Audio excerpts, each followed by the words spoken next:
Hey, what's up? I'm John Bailzey, the singer and one of the guitar players in Baroness, and this is my 12th fret. Another 12th fret. This is the rig that I've been playing on this tour and for quite a while right now.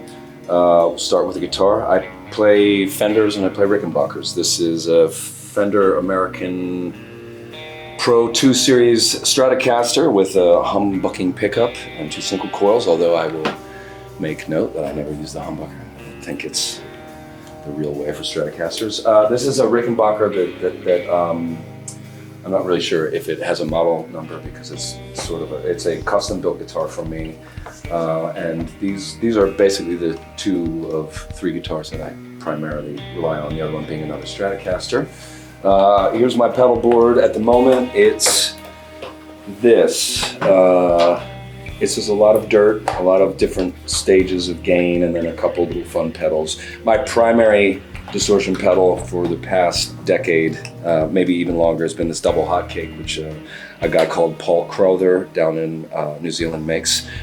I like vintage. I sort of like vintage pedals, so I've put pedals on this board which while they're not entirely vintage, kind of have vintage sounds. I love a Rat for solos. I love this big muff that my technician Jesse has modded for me for lead tones. I use this Wazacraft Blues driver for sort of low gain dirt. I like the Memory Man because it's nasty and dirty. I like the Pog because it puts a bunch of harmonics in things. I got the Digital Delay DD8 on this tour. No real reason, it just sounds good. And then my favorite reverb is the EQD Dispatch Master, which is like a reverb and delay. Turn the delay off, it's just great reverb. And then this G2 machine blends them all together and does a bunch of cool things with them. Here are my amps.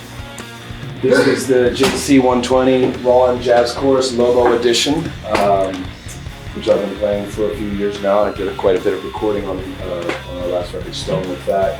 And as always, the trusty Baroness favorite, the Princeton reverb.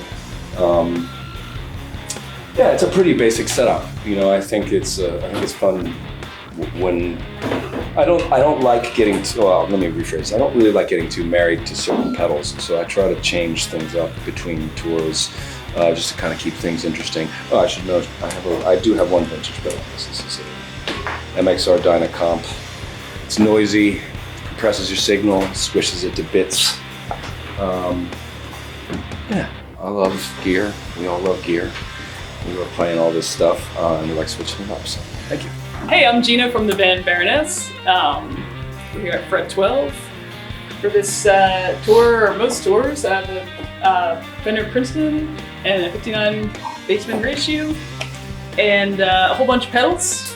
So, I mean, my main distortion tone on records and also live for the past almost 10 years, 8 years, is this MXR Super Badass distortion. And a lot of times I'll stack it with this MXR Timmy pedal. I'm not doing that for this session, just having them separate. So yeah, it's my main distortion sound. For anything that's slightly cleaner, a lot of times I'll just roll off my volume or switch over to Timmy. Yeah, have them in separate patches for this tour. So yeah, but that's kind of my main drive sound. We just did the song Last Word. On the album, I used a pedal that I don't have with me on this tour, but it's a Philly Fuzz Infidel fuzz pedal, and it's a germanium transistor fuzz pedal that I used with an SP Exotic compressor that I also don't have with me on this tour. We're doing songs from the Red and Blue records, but yeah, on the album it's that cool handmade fuzz pedal that's super compressed, and we recorded it through a little Fender Champ, just like a tiny little guy, and got a really, I think, a cool kind of unique sound for some of the parts, the guitar solo and stuff like that. So, but yeah, other than those 2 things that I don't have with me on this tour, these are some of my go-tos. These are big ones for me. This is the Walrus Audio Slow reverb pedal. This is like a really big tool for me because it has this little sustain button. So for like interludes or like endings of songs, I like to hit that and have like a note just kind of bloom in some of the reverb. Same with this Diamond timeline. That's like a real staple for me. It also has some capabilities to let things kind of ring out and bloom and kind of like regen and stuff like that. So yeah, and then for this tour, like I said, we're doing the red and blue records. So I grabbed this DD6. A lot of, obviously, I didn't play on those records. Those are kind of older school Baroness records, but kind of stuff I was hearing, like with some of the interlude pieces, was what sounded like, you know, the feedback knob and the time being kind of cranked and then like slowed down. So I tried to recreate some of that, you know, that I was hearing on the record, and like as a fan, stuff that I always thought was like really cool from those albums. So I try to recreate some of that live for like interludes and endings of songs, just kind of like cranking some of this and getting some of those like mechanical noises that you hear on the album.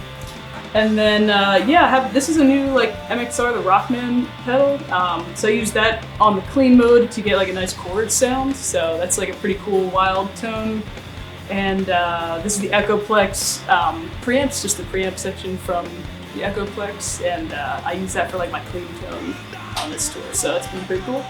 And that's like, yeah, everything else is kind of straightforward. A couple different fuzz pedals.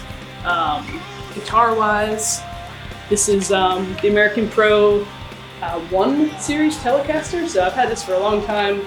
It's kind of like my baby. It was actually John's guitar, and I used it for a show, and then I forgot to give it back 8 years later. So John was very generous to give up, what would you say, like parental guidance of of this guitar. But yeah, so it's got some road wear and whatnot, but this is probably my favorite guitar of all time. So yeah. Hi, I'm Nick Jost, bassist in the band Baroness. Today here at FRET12, I played the Yamaha BB 2024X, which is something that was kicking around John's basement, actually. I have a handful of Fender basses I also play, but this one has been really fun for this music. We're doing red and blue on this tour. For bass tuning nerds, I tune down to a B, E, A, D, and then depending on what's needed, I go down to either a A or a B flat here on the low guy, but don't touch these. Sometimes I actually do drop D on the E string too. My pedal board is pretty basic, just a series of preamps that I like. I have the Exotic Effects BB bass here, that's always on. I hit that first, very little gain. And then just as my main like gain changer here is this Hillbish Design Sol Invictus, which is the biggest, sturdiest pedal you can buy, and also really cool. All the details on this are really sick. I got a bass chorus, what do we got here? The CB3 Boss, the DD6 delay, just in case I feel like getting in the way of the end of songs. And this is also always on, and I use it as my DI, and a little bit of gain is a Sansamp Bass Driver DI Tech 21 NYC. Shout out to Sansamp. And this I've never seen before, but was great today. Thank you guys here. But my head I've been using for the last year or so is this GK Legacy, and I love it. It sounds amazing, and it's super portable. I've obviously bought the wrong size rack, so excuse the aesthetics here, but this is a great amp that I've grown to really love out here. And that's the bass stuff. All right. Hey everybody, this is Seb from Baroness. This is my kit I'm playing on this tour. I'm a Ludwig and Peisty guy, 22, 12, 13, 60. This is a Maple Classic kit. I also have a 24 at home, but I kind of think like in decades when it comes to drum sound sometimes. I feel like this is a bit more modern, as in 80s, you know, like something recent. 24 seems a little more 70s in a way, I don't know. Then the Pisces, it's all 2002s, except for the Formula 602 15-inch hats, which I really love, because you can get, I don't know, there's something kind of meaty about them that I like, you know? It's not just, you know, sparkle. It's got body. And then Evans, you know, G2, G1, top and bottom, pretty open, you know, just let it ring out. And of course a 14 by 6.5 superphonic snare, D classic snare. And that's pretty much it. A couple crashes, a power ride, which is a new thing for me. So yeah, sounds great. Love it. Love Peisty, love Ludwig. You guys rule. Awesome. Well, there's one sort of interesting thing about touring on Red and Blue and doing the albums in their entirety, which is that there were several tracks across the course of both Red and Blue that the band that we always considered studio tracks. We never ever once played them on stage. We didn't really work them out outside of the studio. So one of the interesting, like kind of exciting challenges I think for the four of us was to figure out ways to arrange some of those songs so that we can play them, because you know, as it goes occasionally with those, you know, more studio songs, the music itself is like sort of difficult, or it wasn't really conceived of as being you know, played on the stage. So it's been sort of fun to like really methodically go through each and every sequential track on those two records and figure them out. But you know, I think we've been playing most of those songs for the better part of, you know, 9, 10, 11, 12, 13, 14 years now. However long we've been together. What is it, 12 years? 12 years. Yeah, 12 years. So many, you know, some of the sort of heavy-hitting songs like Isaac or Sweetest Curse from Red and Blue, like those songs have always been in our set list. And then a couple of years ago, we had done a tour which we called the Your Baroness tour, which we sort of had to be prepared to play any of those songs on. So they're not entirely new to us, but playing them you know, inside the album sequence is really kind of a cool challenge. I mean, it's not particularly easy. It's a lot of guitar playing, honestly. So it's been fun. Yeah, it's been fun. Well, it's been great for me because I you know, I think especially with the Golden Gray and Stone sessions were really much more collaborative than I had been accustomed to prior to that, and so it's nice to. I think I hope it's nice for everybody else, but it certainly is nice for me not to ever feel the burden of having to write everything. You know, it's nice to. You know, we're a band. It's important that in the context of, you know, being a band as opposed to a solo artist, that everybody's bringing something, you know, to the forefront in terms of songwriting, arrangement, and like musical ideas. So I think it's great for us. We were able to, you know, I think especially with Stone, we were able to sort of like jam a lot of songs into existence, and that's, I think, a much more rewarding experience than those songs that we write where we sort of write them ahead of time and then have to learn them. That's becoming less and less important to us as time goes on. We're really good at musical debates. we each present our case.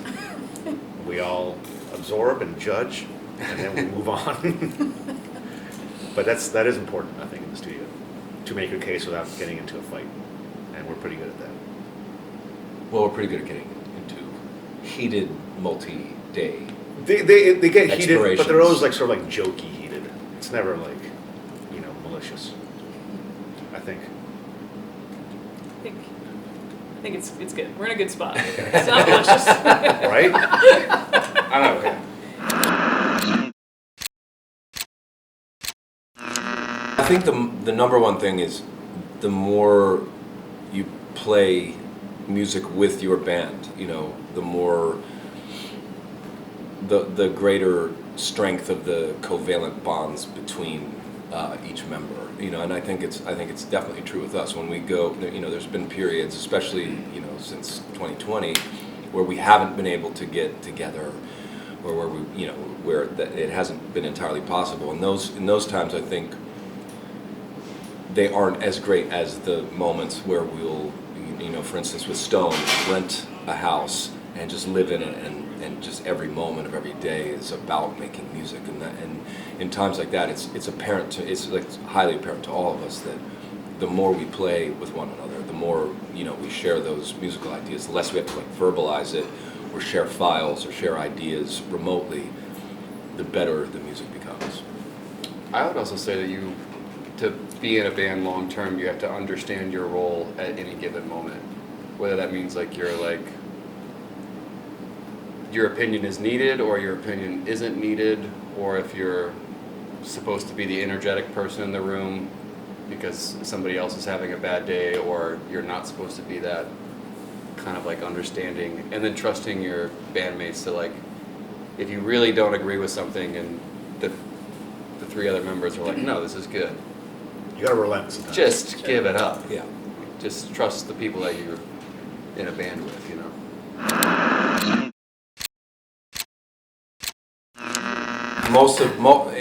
From speaking personally, most of what we do is in service to get ourselves on the road so that we can perform music and play our music in front of an audience, which is the way our music is designed. It really.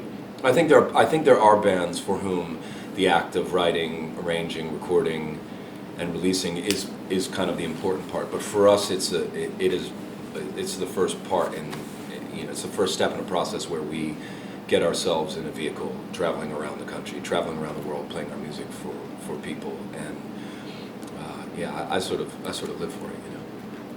I feel like we're good at knowing the exact line of when somebody is actually about to be pissed, too. Like giving each other enough shit throughout a day and like, wait, I can tell I might actually cross it. I gotta chill out. Gina's pissed right now, even though she hasn't said it yet. We gotta chill out, I think we also know how much fun to have on tour.